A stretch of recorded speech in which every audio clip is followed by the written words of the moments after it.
Greetings, my friend. We are all interested in the future, for that is where you and I are going to spend the rest of our lives. And remember, my friend, future events such as these will affect you in the future. You are interested in the unknown, the mysterious, the unexplainable. That is why you are here. And now, for the first time, we are bringing to you the full story of what happened on that fateful day. We are giving you all the evidence based only on the secret testimony of the miserable souls who survived this terrifying ordeal. The incidents, the places. My friend, we cannot keep this a secret any longer. Let us punish the guilty. Let us reward the innocent. My friend, can your heart stand the shocking facts about grave robbers from outer space?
All of us on this earth know that there is a time to live and that there is a time to die.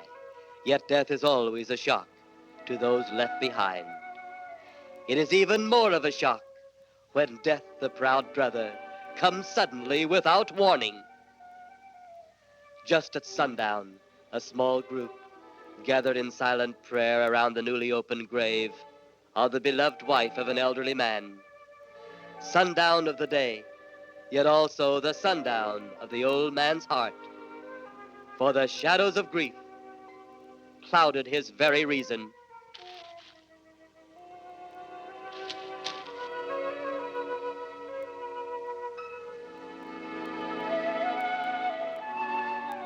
The funeral over, the saddened group left the graveside.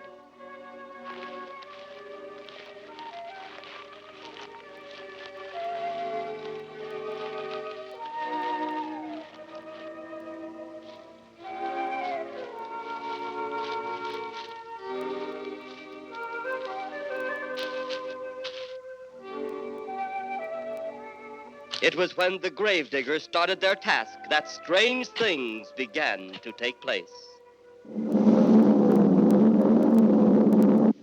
15 to 4. Yep, right on schedule. There's the old San Fernando Valley out there now. You better radio in for landing instructions, Danny. Right, Jeff. Burbank Tower, this is American Flight 812. Over. Wouldn't surprise me any if he's asleep this time of the morning. American Flight 812, this is Burbank Tower. If I were asleep, you'd never get on the ground. In your case, maybe I ought to leave you up there for good. Over. You got me that time, Mac. This is American Flight 812 requesting...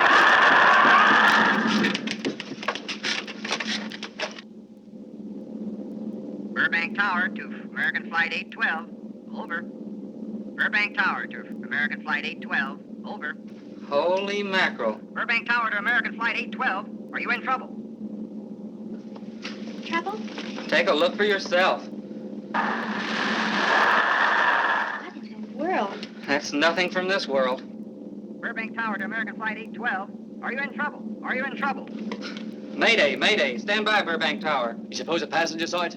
I doubt it. Most of them are asleep. But it was quite a jolt, Jeff. I'll check. Good. We'll get it ready for landing. And keep it quiet until we get instructions. Right. Okay, Danny. American Flight 812, reporting to Burbank Tower. Over.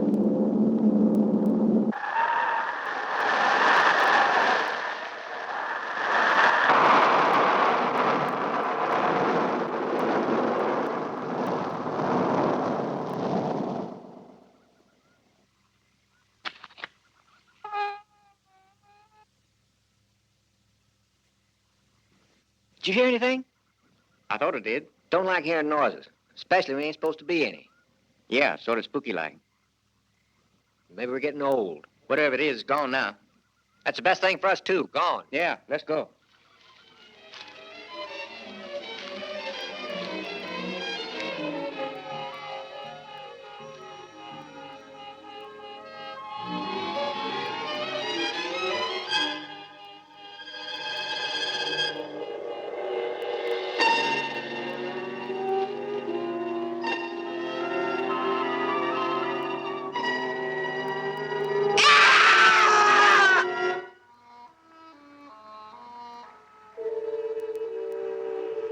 The grief of his wife's death became greater and greater agony.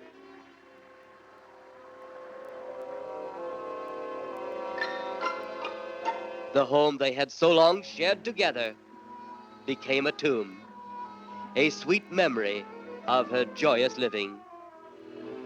The sky to which she had once looked was now only a covering for her dead body.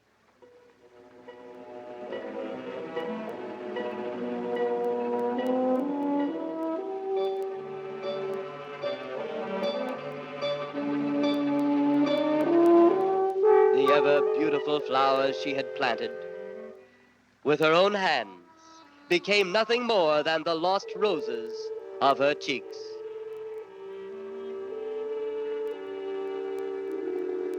Confused by his great loss, the old man left that home, never to return again.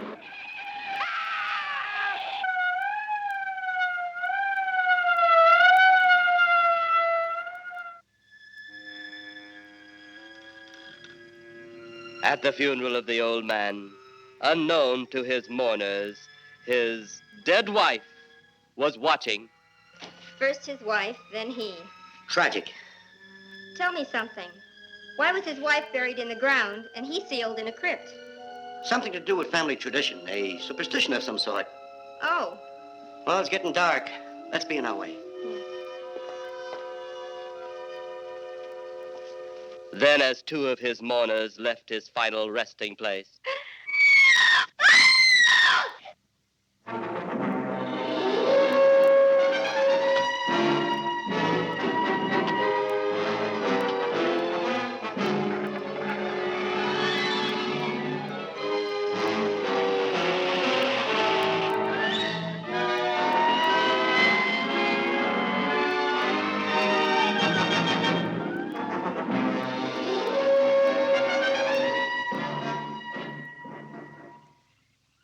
minutes later, the police, led by Inspector Daniel Clay, arrived at the scene. Who found them? The man and girl Medical examiner been around yet? just left. The morgue wagon ought to be along most any time. You get their statement? Yeah, much as we could. They're pretty scared. Finding a mess like this ought to make anyone frightened. Have one of the boys take the guy and the girl back to town. You take charge. Okay, Inspector. What are you going to do? Look around a little. It's pretty dark out there. Once you get beyond the range of those lights, you won't be able to see your hand in front of your face. I will get one of the flashlights from the patrol car. Hey, be careful, Clay. I'm a big boy now, Johnny.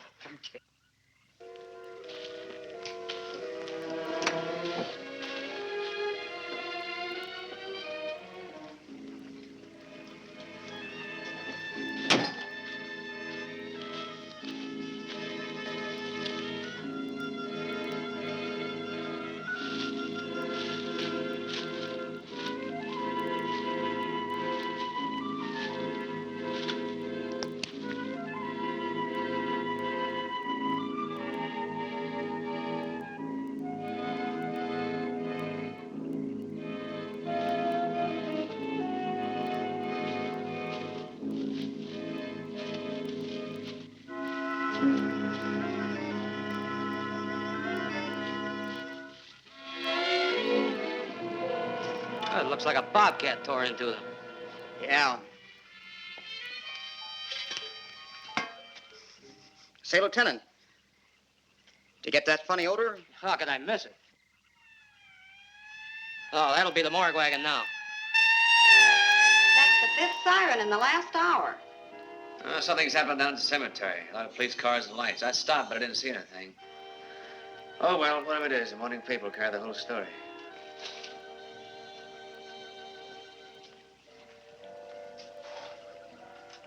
You seem to still be up there somewhere. Maybe I am. I don't think I've ever seen you in this mood before. I guess it's because I've never been in this mood before.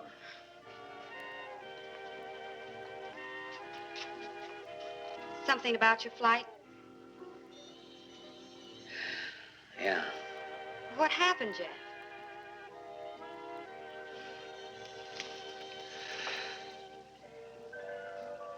I saw a flying saucer. Saucer? You mean the kind from up there? Yeah, its counterpart. It was shaped like a huge cigar. Dan and Edith saw it, too. When it passed over, the whole compartment lighted up with a blinding glare. Then there was a tremendous wind that practically knocked us off our course. Well, did you report it? Yeah, I radioed in immediately, and they said, we'll keep it quiet until you land. And as soon as we landed, big army brass grabbed us and made us swear to secrecy about the whole thing. Oh, it burns me up. These things have been seen for years. They're here. It's a fact. And the public ought to know about it. There must be something more you can do about it. Only there isn't. Oh, but what's the use of making a fuss? But last night I saw a flying object that couldn't have possibly been from this planet. But I can't say a word. I'm muzzled by army brass. I can't even admit I saw the thing.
Sounds like Kay's in trouble.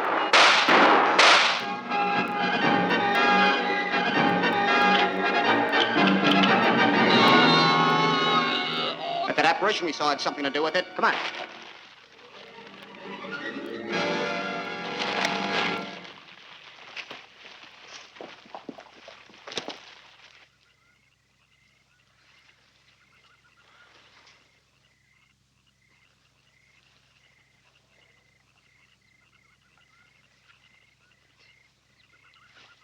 Is he dead?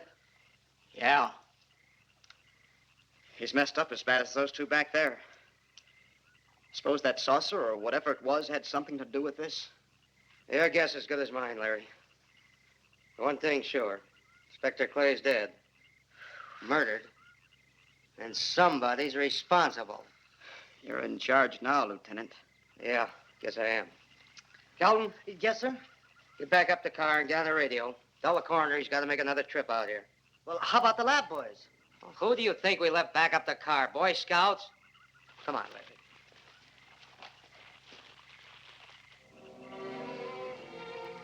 Greater love hath no man than to lay down his life for another. It is always difficult to have last words over the grave of a friend. And Inspector Daniel Clay was a friend, a dear friend to me and to all of us. The bell has rung upon his great career. Now we lay him to rest. A rest well-deserved, but so premature.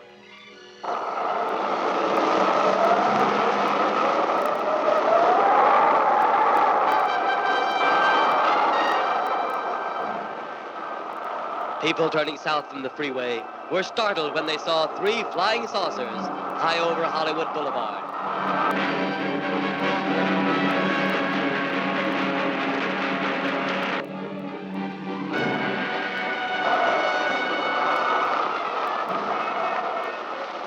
A woman, startled by the sight in the sky, telephones the police.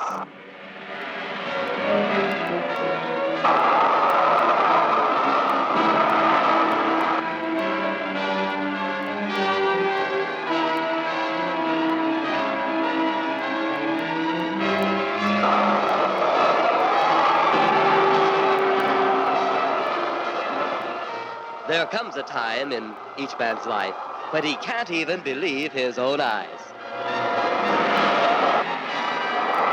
Saucers seen over Hollywood. Flying saucers seen over Washington, D.C.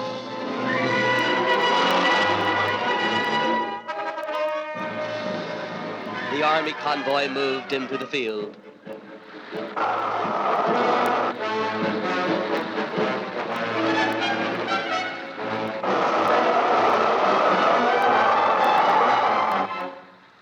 Rockets were quickly set up. Colonel Tom Edwards, in charge of saucer field activities, was to make the greatest decision of his career.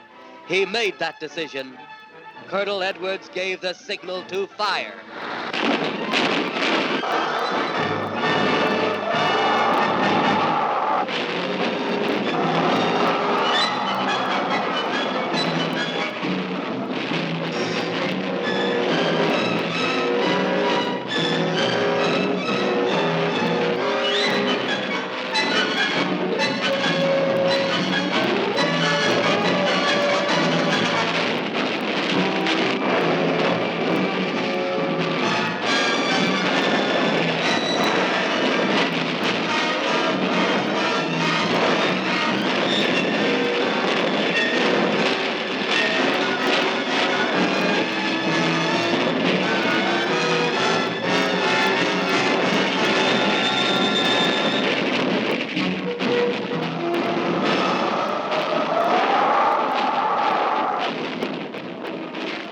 Then, as swiftly as they had come, they were gone, even to the piercing eye of radar and the speeding jet fighters.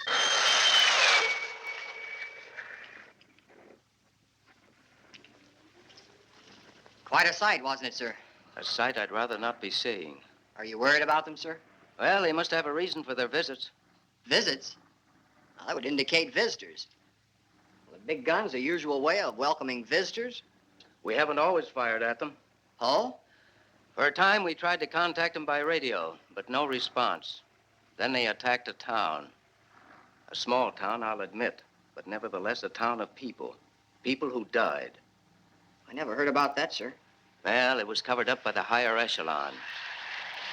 Take any fire, any earthquake, any major disaster, then wonder. Flying saucers, Captain, are still a rumor. Officially. Looks like we beat them off again, sir. What do they want? Where are they from? Where are they going? They, sir? Who? Well, this is a training maneuver, sir. We only did a little practice firing at the clouds. Yeah. I wonder what their next move will be.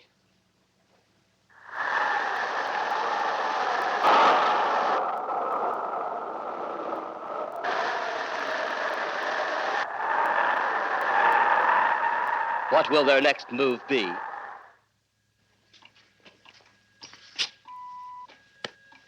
Your space commander has returned from Earth. Send him in.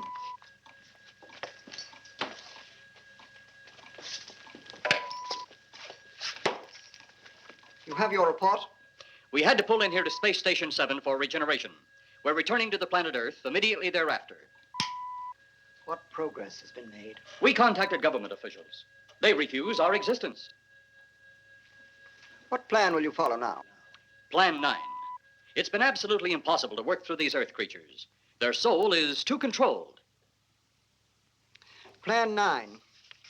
Ah, yes. Plan 9 deals with the resurrection of the dead. Long-distance electrode shot into the pineal and pituitary glands of recent dead. Have you attempted any of this plan as yet? Yes, Excellency. How successful has it been? We have risen too so far. We shall be just as successful on more. The living, they have no suspicion of your movements? We had to dispose of one policeman. However, none of those risen have been seen.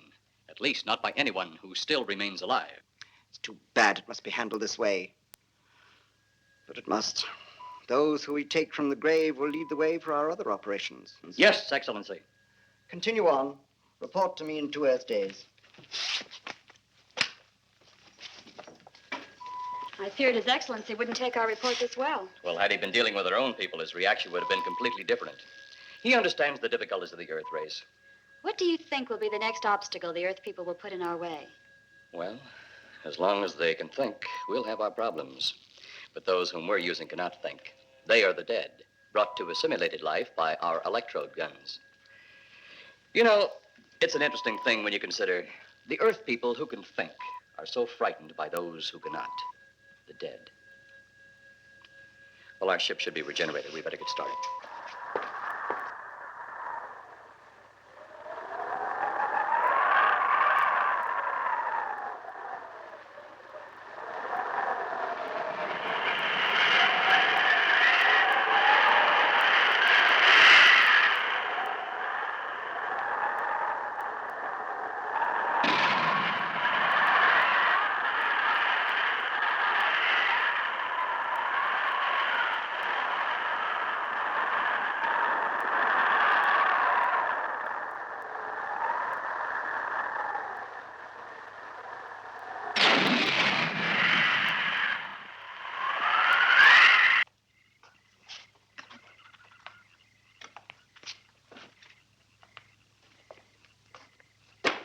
I still think you ought to go in town and stay with your mother until I get back.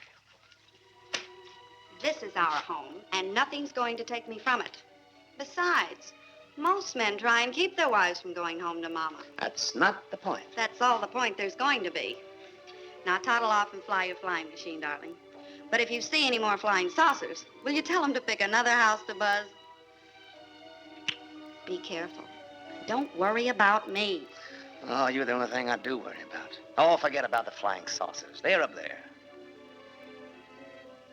But there's something in that cemetery. And that's too close for comfort. The saucers are up there, and the cemetery's out there. But I'll be locked up in there. Now, off to your wild blue yonders. You promise you'll lock your doors immediately? I promise. Besides, I'll be in bed before half an hour is gone, with your pillow beside me. My pillow? Well, I have to have something to keep me company while you're away. Sometimes in the night when it does get a little lonely, I reach over and touch it.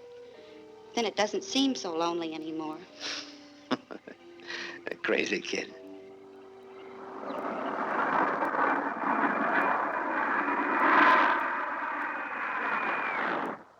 I do love you, darling.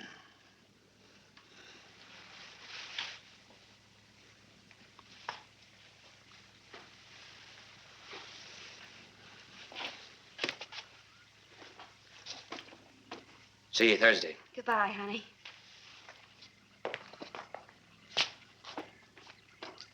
You know I'm not leaving here until you're locked safely inside. All right, darling.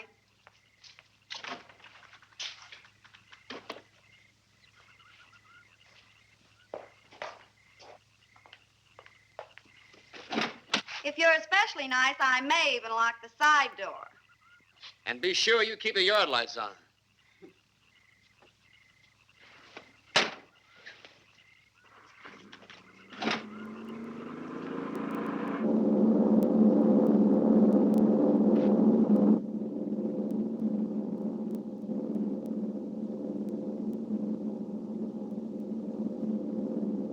You're mighty silent this trip, Jeff. Hmm?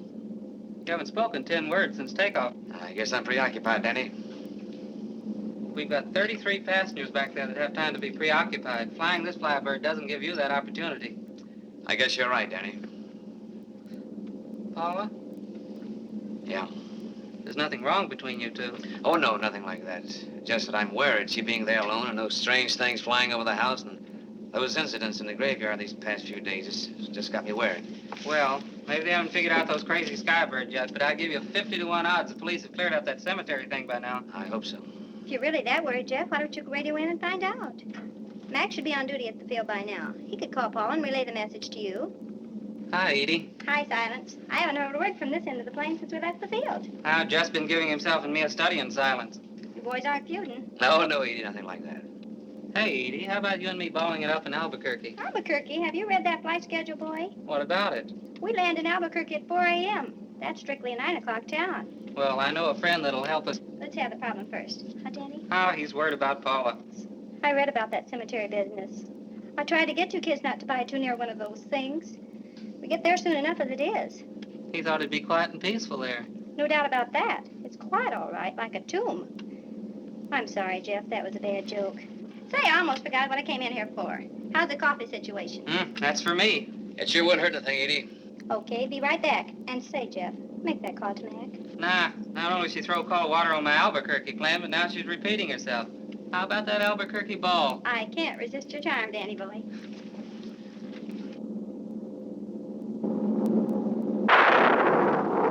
Residents near the cemetery paid little attention to the blast of thunder and the flash of lightning. But from the blast arose the moving figure of the dead old man.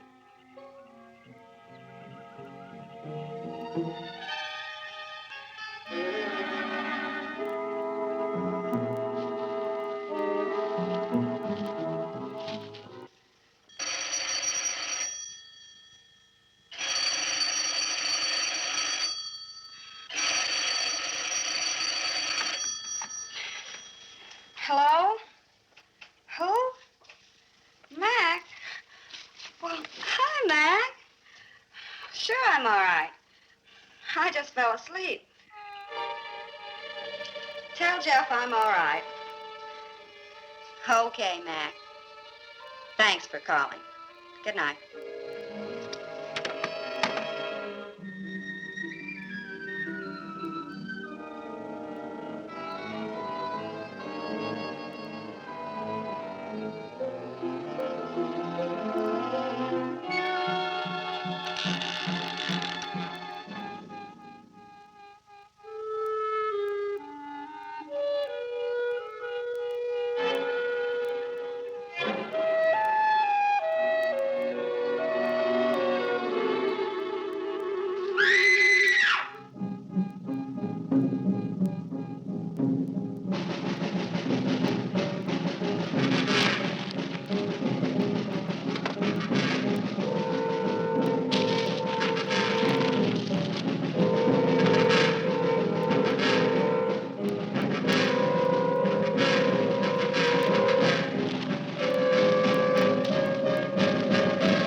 Trent! Mrs. Trent! What's wrong?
They'll be at the hatch in a moment. You can open it now, Tanner.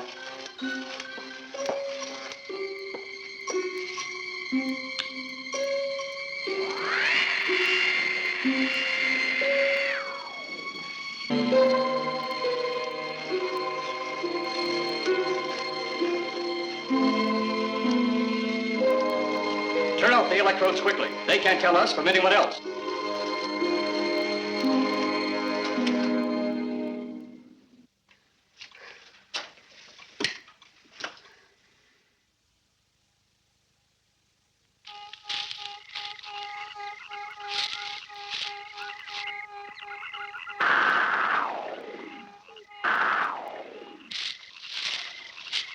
It's tough to find something when you don't know what you're looking for. I don't think the lieutenant does either. Then what are we doing out here?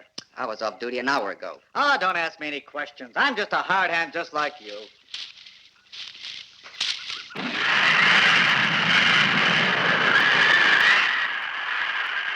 What do you suppose that noise was? Whatever it was, it's no more strange than the other things happening around this cemetery. Spirits, like old Farmer Calder talked about. Well, maybe. The only spirits he saw tonight were those I smelled on his breath. Oh, don't forget, Miss Trent claims to have seen them, too. She didn't have anything on her breath. She was hysterical. Well, true, she was frightened and in a state of shock. But don't forget that torn nightgown and the scratched feet. Yeah, I hadn't thought of that.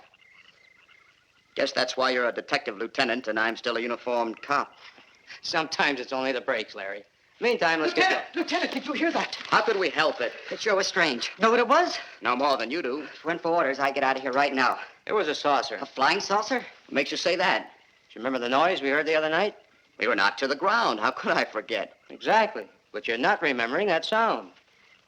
There you're wrong, Lieutenant. I'm with the fact the sound is similar, but what about the blinding light? Well, haven't you heard? And many times the saucer hasn't had a glow. Or a light of any kind, for that matter. That proves it. What next, Lieutenant? Oh, Lieutenant, maybe this doesn't mean much, but Jamie Mee found a grave that looks like it's been busted into. What? Where? Why, Come on, man, out with it. We haven't got all day to waste. just over there beyond the crib. All right, show us the way. Look, here it is, Lieutenant.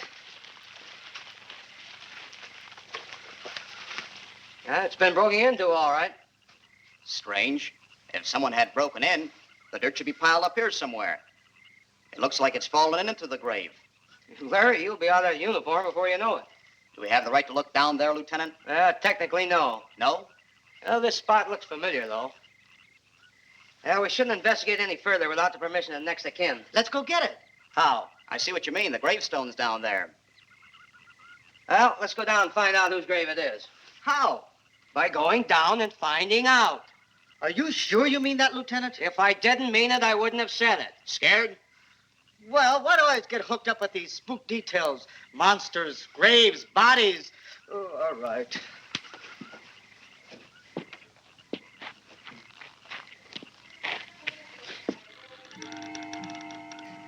Casket's here, but nobody's in it. Can you read the name on the casket? It's too dark. Give me a flashlight. How about a match? We sure could try it. Let me have them. Okay.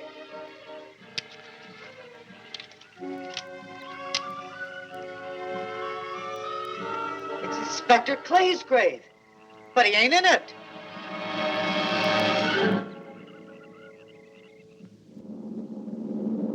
But meanwhile, at the Pentagon in Washington, D.C.,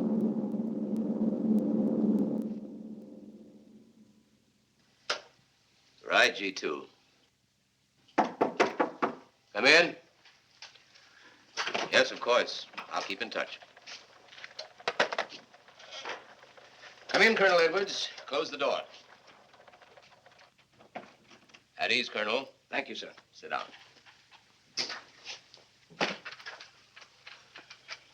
I understand, Colonel, you've been on tap for many of our saucer attacks. I'm in charge of field operations, sir. You believe there are such things as flying saucers, Colonel? Yes, sir. You've seen them? Yes, sir.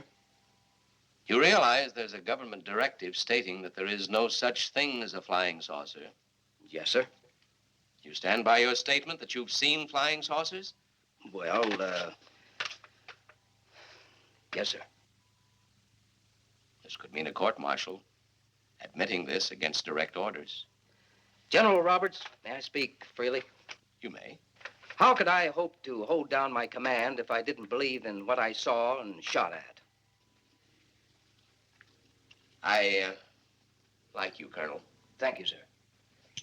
There are flying saucers. There's no doubt they are in our skies. They've been there for some time. What are we going to do about them? Who knows? Then they really are there. I thought you were convinced of that. I am. We've had contact with them. Contact? How? Radio. They speak our language? Well, not quite. We received messages from their spaceships. For a while, it came in as just a lot of jumbled noise. And now, sir? Well, since they first tried contact with us by radio, we've developed a language computer. A machine that breaks down any language to our own. General, what's this all got to do with me? Well, you've been in charge of saucer field activity for a long while. I think it's about time you heard these recordings. Do you mind? Mind? Huh, I'm anxious.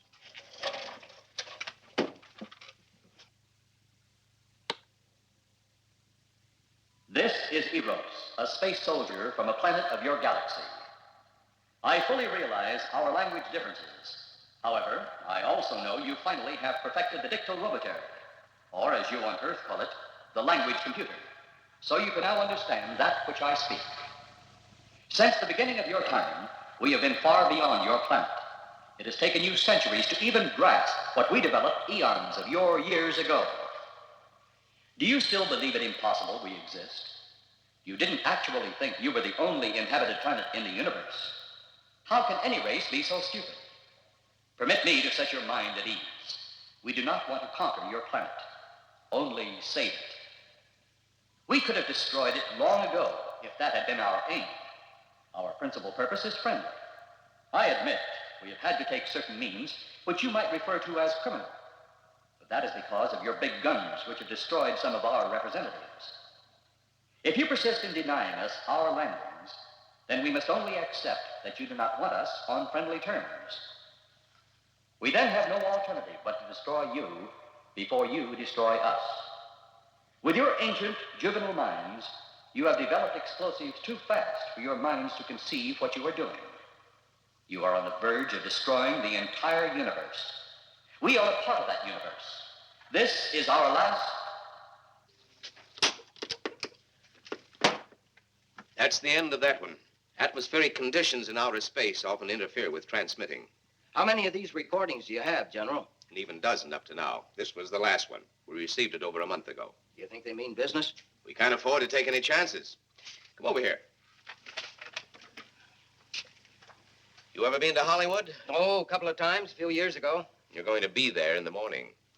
Just a few minutes from Hollywood, in the town of San Fernando, reports have come in of saucers flying so low the exhaust knocked people to the ground. There have even been stated claims of saucer landings. Major Carlson will replace you while you're out there. You're the best man for the job of attempting to contact them. Find them, Colonel. See what in hell it is they want. All right, sir.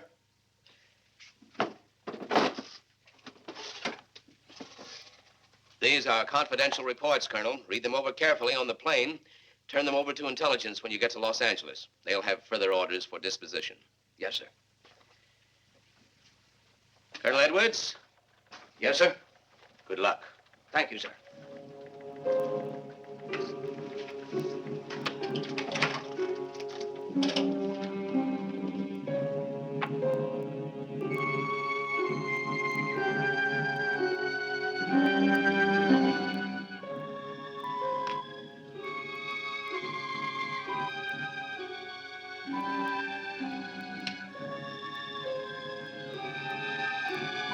We are ready to report, Excellency.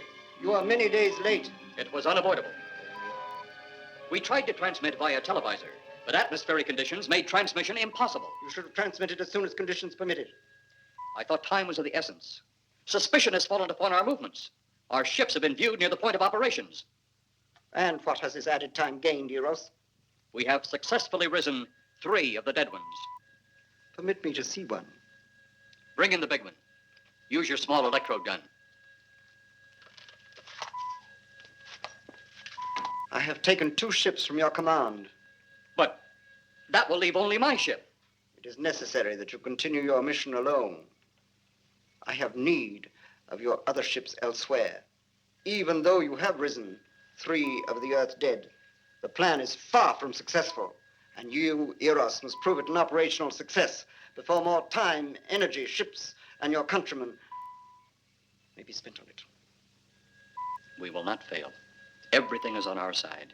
Not everything. You do not have the live Earth people. You reported that your ship was viewed at the scene of your present operations. That is correct. They have been viewed many times, but not at the scene of operations. Something must be done about that.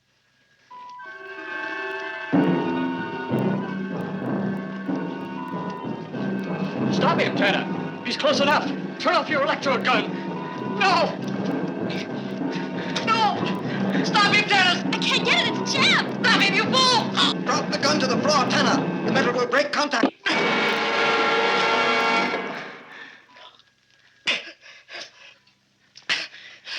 That was too close.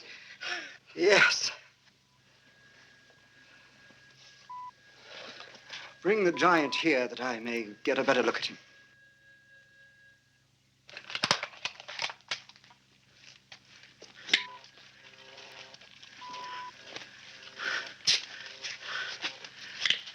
Yes, he's a fine specimen. Are they all this powerful on planet Earth? This one is an exception, Excellency. What are the other 2 like? One is a woman, the other an old man. An old man, you say? Yes, Excellency. This gives me a plan. Put the big one away. Pick up your electrode gun. Make sure it's in working order before pointing it at him.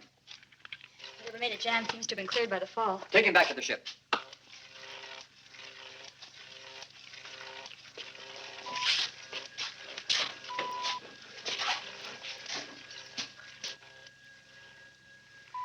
The old one must be sacrificed. Re-land on Earth. Send the old one to enter a dwelling. Then cut the electrokinetic and turn on your ship's decomposure ray. The result will astound those watching. Astound them enough to delay their intention until you have gained your other recruits from the cemetery. Yes, Excellency. It'll be done. Report to me when this has been accomplished.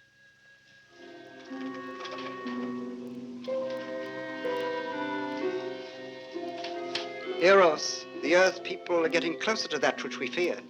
Since they will not listen or respect our existence, they cannot help but believe our powers when they see their own dead walking round again, brought about by our advancement and such things.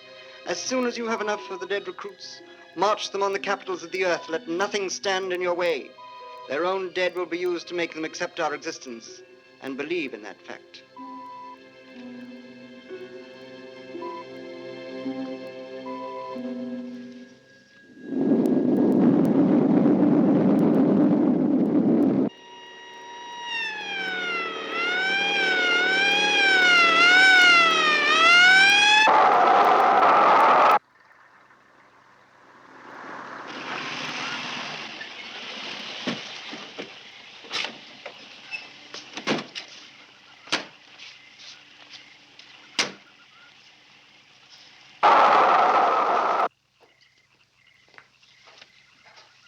Mr. Miss Strand, this is Colonel Edwards from Washington, D.C. Good evening, Colonel. Hello, Colonel. Colonel would like to ask you a few questions. Questions? What about, Colonel? May I sit down? Oh, I'm sorry. Please do. I want to ask you about your strange experience the other night when you saw the flying saucer. After that, the police brought me home. I hope I never see such a sight again. Well, after your description, I don't think I'd want to see it either. One thing more. After you were forced to the ground by that blast of wind, was it a hot or cold blast? It's kind of hard to explain. It wasn't hot, wasn't cold. It was just a terrific force. We couldn't get off the ground. The light blinded me so badly, I couldn't see a thing. We could only feel the pressure of the wind until it was gone. When the glare left us, we could see a glowing ball disappearing off in the distance, Which way? toward the cemetery.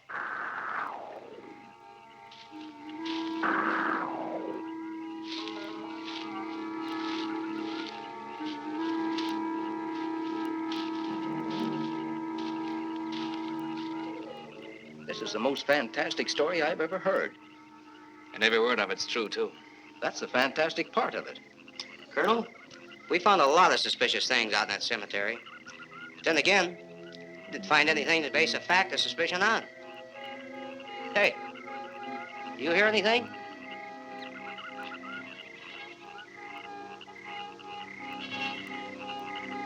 You see anything out there, Kelton? Too dark, Lieutenant. But something started stinking awful bad.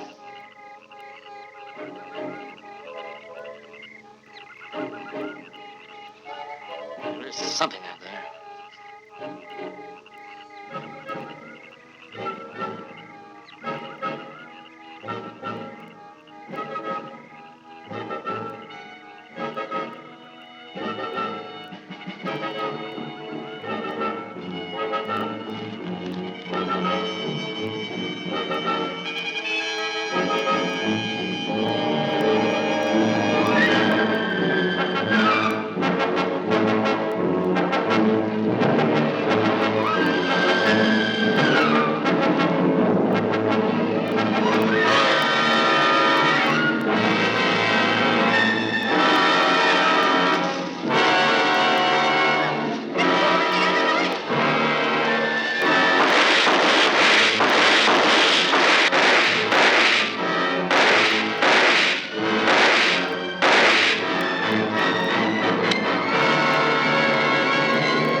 What do you make of that?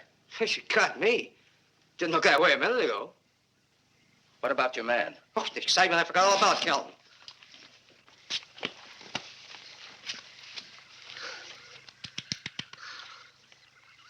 He'll be all right in a few minutes. Did you see that thing? Did you get it? We got it. What was it? It didn't fall. I fired every bullet I had. So did I. I don't know what it was or what happened. But unless that bag of bones over there can reassemble itself, it's out of the running now.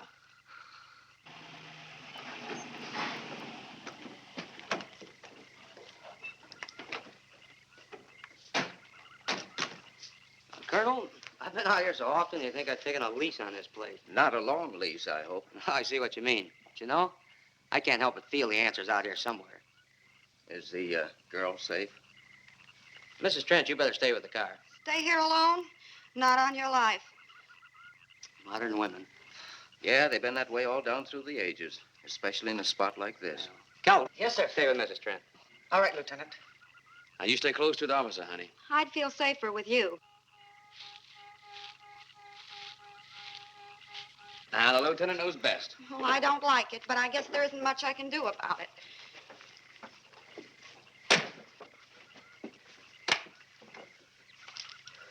You have a gun?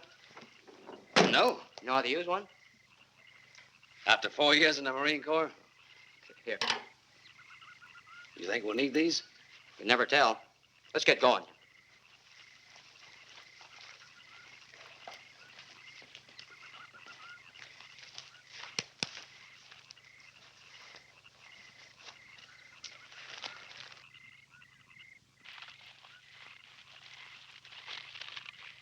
Would expect to find out here.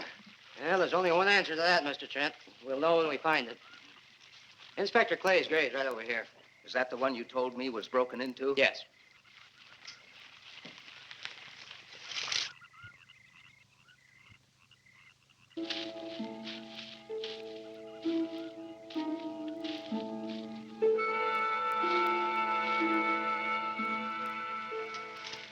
This it? Yeah. Looks to me like someone had broken out instead of in.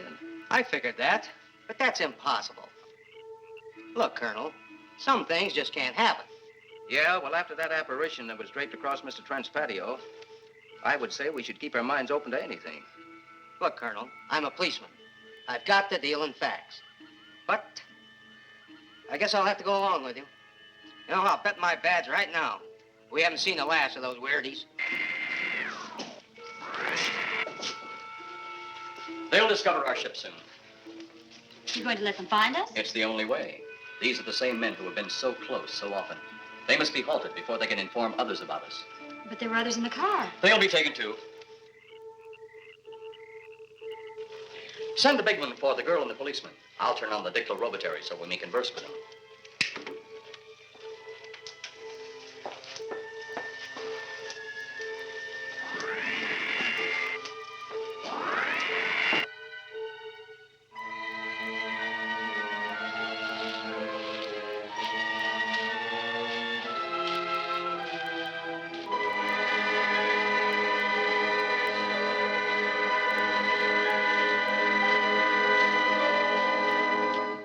You know, maybe we're barking up the wrong tree. One thing a policeman learns, Mr. Trent, is patience. Where's that burn spot you mentioned? Right over there. Look.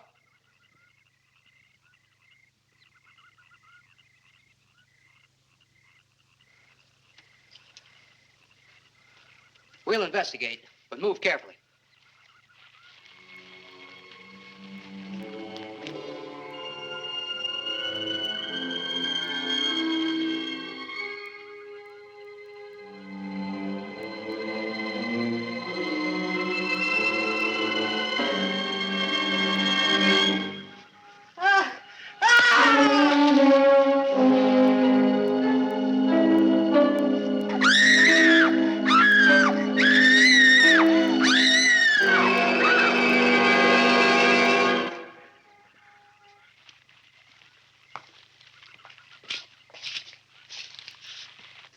A moment or two more, and you will be the first live Earth people ever to enter a celestial ship.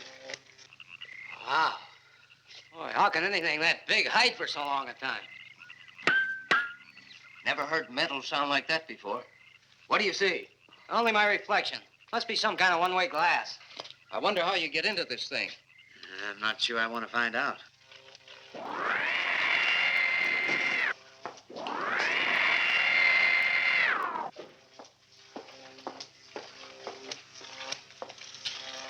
They're just outside.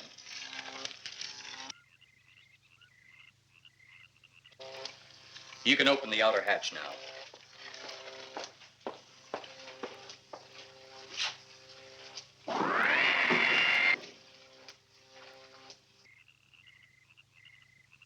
Look out! that thing? That's what we're here for. I don't know. The way these things speed around, we might just get in there and off it goes. That's a chance we take. Well, I took a chance on those earlier airplanes. Might just as well see what the inside of one of these looks like. Got your guns ready? I'll tell you one thing. If a little green man pops out of me, I'm shooting first and asking questions later.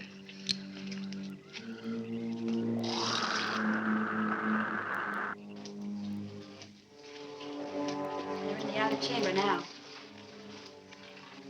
Eros, do we have to kill them? Yes.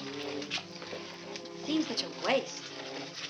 Well, wouldn't it be better to kill a few now than, with their meddling, permit them to destroy the entire universe? You're always right, Eros. Of course. But those are not my words. Those are the words of the ruler.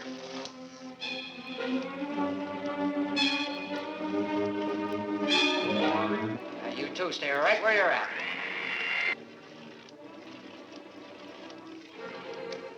We will do as you command. For the moment. No for the moment about it. You just do as I tell you.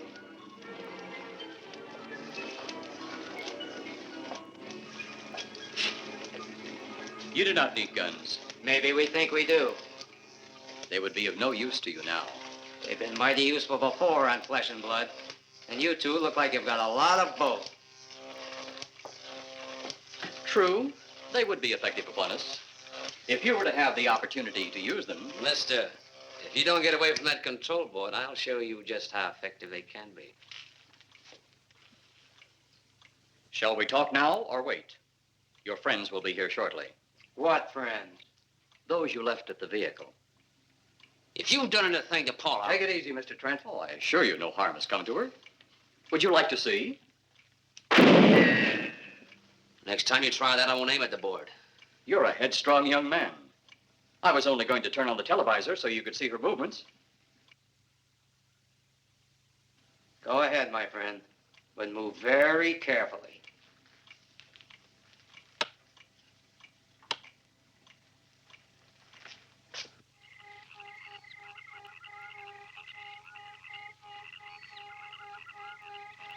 She's only fainted. You fiend. I? A fiend? I am a soldier of our planet. I? A fiend? We did not come here as enemies. We came only with friendly intentions, to talk, to ask your aid. Our aid? Yes, your aid for the whole universe. But your governments of Earth refused even to accept our existence. Even though you've seen us, heard our messages, you still refuse to accept us.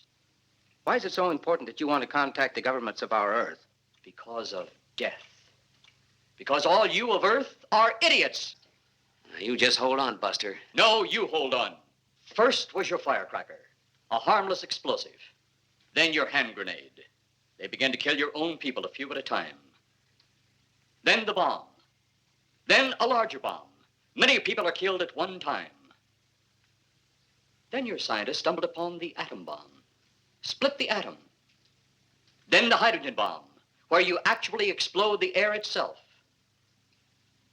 Now it brings the total destruction of the entire universe served by our sun. The only explosion left is the solar night. Why, there's no such thing. Perhaps to you, but we've known it for centuries. Your scientists will stumble upon it as they have all the others. But the juvenile minds which you possess will not comprehend its strength until it's too late. You're way above our heads. The solar night is a way to explode the actual particles of sunlight. Why, that's impossible. Even now, your scientists are working on a way to harness the sun's rays. The rays of sunlight are minute particles. Is it so far from your imagination they cannot do as I have suggested? Why, a particle of sunlight can't even be seen or measured. Can you see or measure an atom? Yet you can explode one. A ray of sunlight is made up of many atoms. So what if we do develop this solar night bomb? We'd be even a stronger nation than now. Stronger. You see? Your stupid minds. Stupid! That's all I'm taking from you. Get back here, you fool! Let him finish.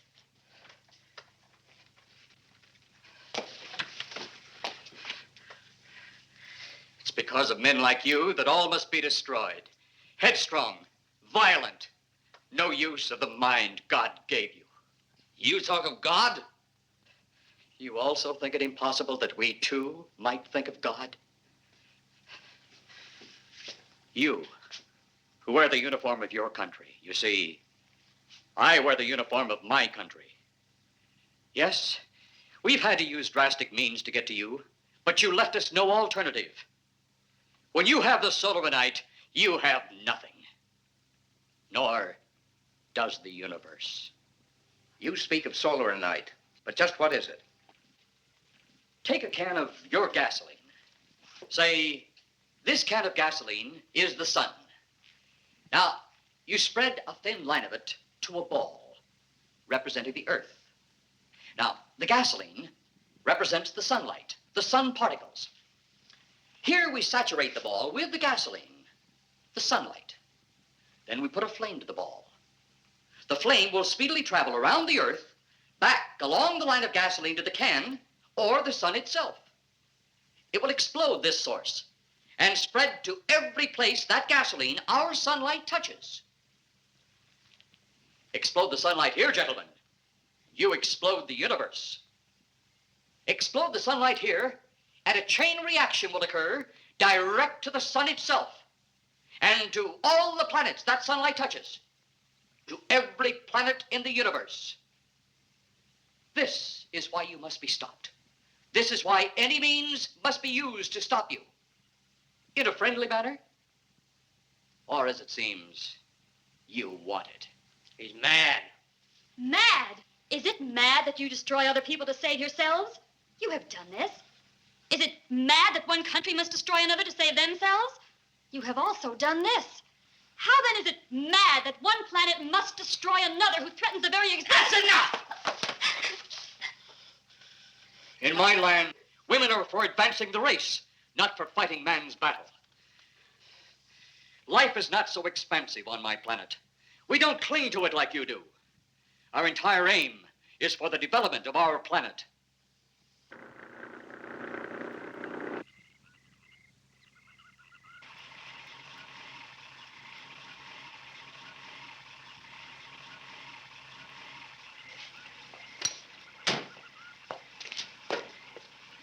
What happened to you? How come you're all alone? I asked for lots of help. You sounded drunk or something on the radio. If I didn't see it with my own eyes, I'd never believe it. Believe what? It was horrible. And he almost broke my shoulder. Look, what are you trying to say? If you don't make sense, we'll never get to the bottom of this. Now, who slugged you? Inspector Clay. What? It was Clay, all right. Only not like we remembered him.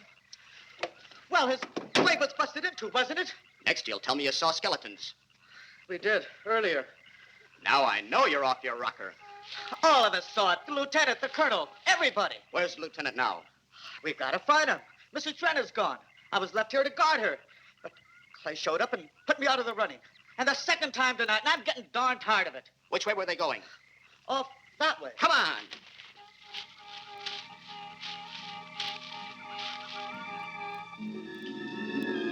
Then one day it could all be gone. In one big puff of smoke and ball of fire. All that out there. The stars, the planets, all just an empty void. You two had better come along with us. Come with you? Where? The police station. So it seems you think you have the upper hand. Look out that window.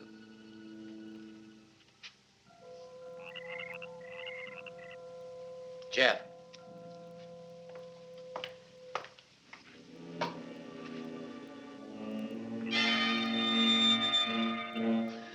She is unarmed. But he would kill in seconds if I so choose.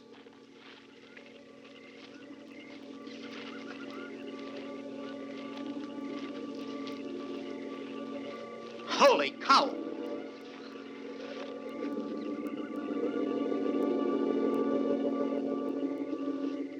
Look there. It's Clay, all right. There's no mistaking that. And he's got Mrs. Trent. Get your gun ready. From all I've seen tonight, guns won't do any good. Clay is dead, and we buried him. How are we going to kill somebody that's already dead? Dead! And yet there he stands. That other one earlier, I emptied a full clip into. I'm seeing it. That's the only reason I'm listening to you. Look, I've got an idea. Hurt him or not, we've got to try something. I'm going to sneak up behind him and whop him over the head. That ought to make a move. Follow me. Even when Clay was alive, he couldn't run fast enough to catch me. So when he does, you grab Mrs. Trent and run like lightning in the opposite direction. Oh, you think it'll work? Know of anything else to try?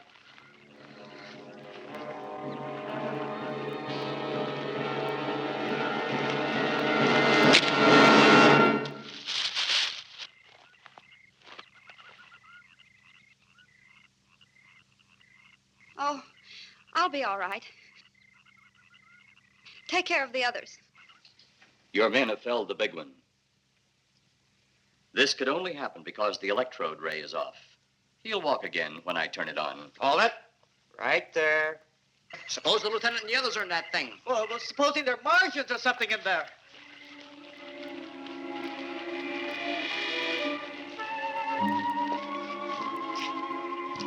Come on, let's go. Open up in there. Open up.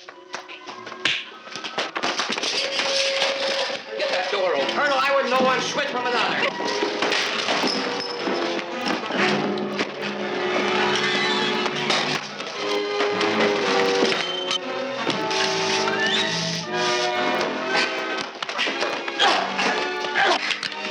Hold on to him, Eros. I'll have the ship in the air in a minute.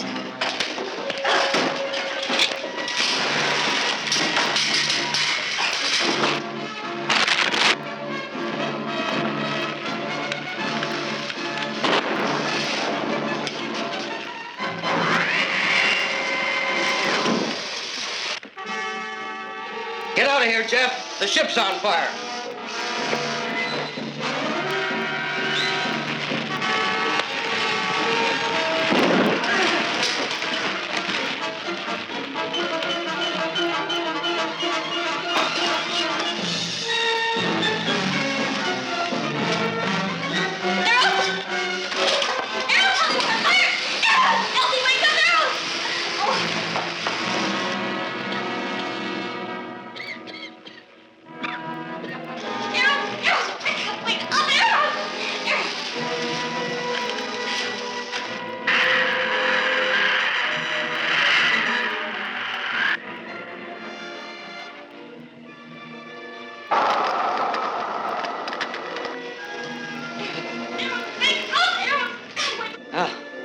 I wonder if that's the last we'll see of them. Perhaps. But sooner or later, there'll be others. Look.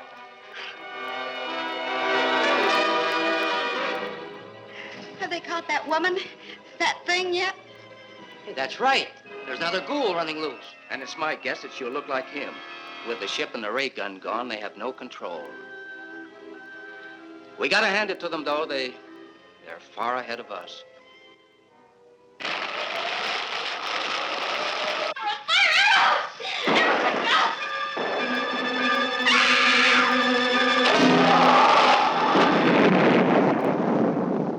My friend, you have seen this incident based on sworn testimony. Can you prove that it didn't happen? Perhaps on your way home, someone will pass you in the dark, and you will never know it, for they will be from outer space. Many scientists believe that another world is watching us this moment. We once laughed at the horseless carriage, the airplane, the telephone, the electric light, vitamins, radio, and even television. And now some of us laugh at outer space. God help us in the future.